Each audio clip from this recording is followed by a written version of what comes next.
Hey friends, doing another update video.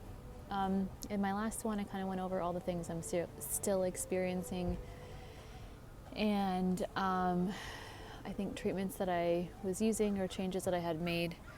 I would say the main idea of this video is to share with you as far as EDS and its comorbidities, which, if you don't know, comorbidities are the other diseases, and I have brain fog. Comorbidities are the other diseases that typically manifest along with Ehlers-Danlos. And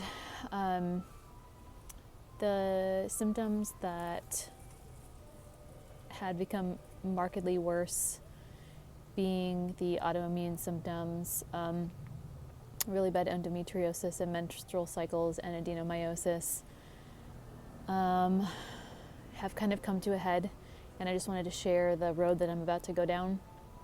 I have stopped taking most of the supplements because they actually are not helping me.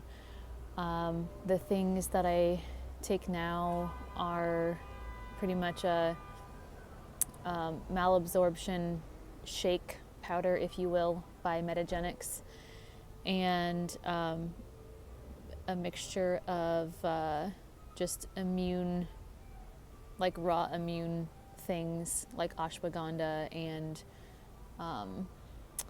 different types of mushroom and things like that, and they're just mixed together in a powder as well. So just those two things.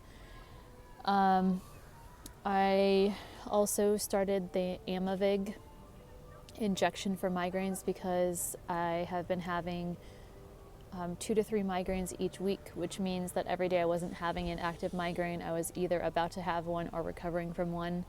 And the Amavig shot has helped immensely. I've only been on it for 3 weeks, so I'll see how the last week goes when it starts to wear off.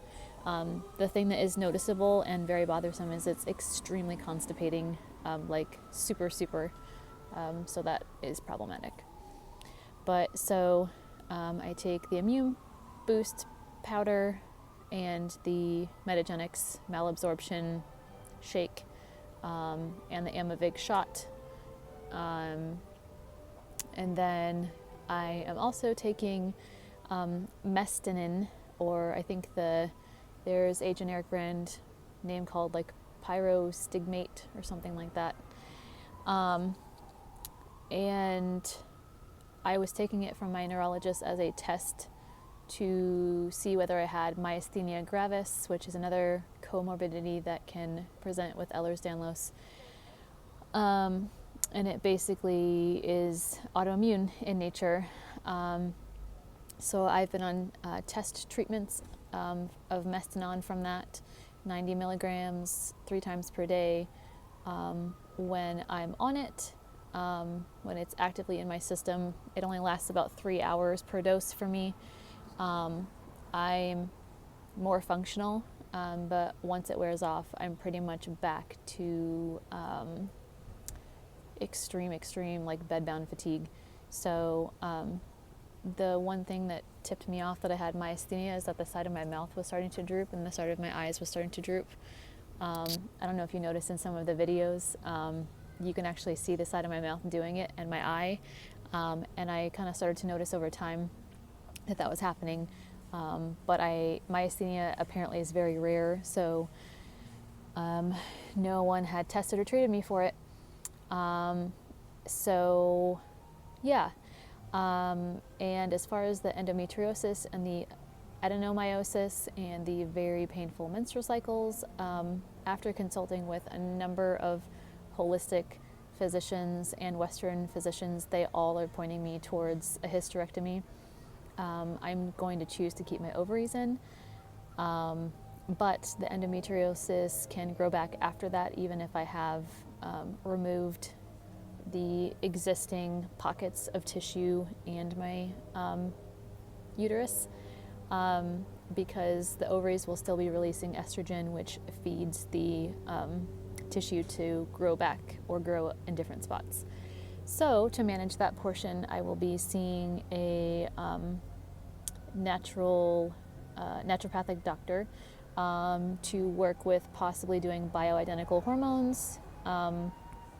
And there is a test called the Dutch hormone test, which is very different from the blood panel because it is able to measure the degradation of like the metabolism, like it's like release and metabolism and then end result, like amount of things you have in your system, and it can measure all along the way.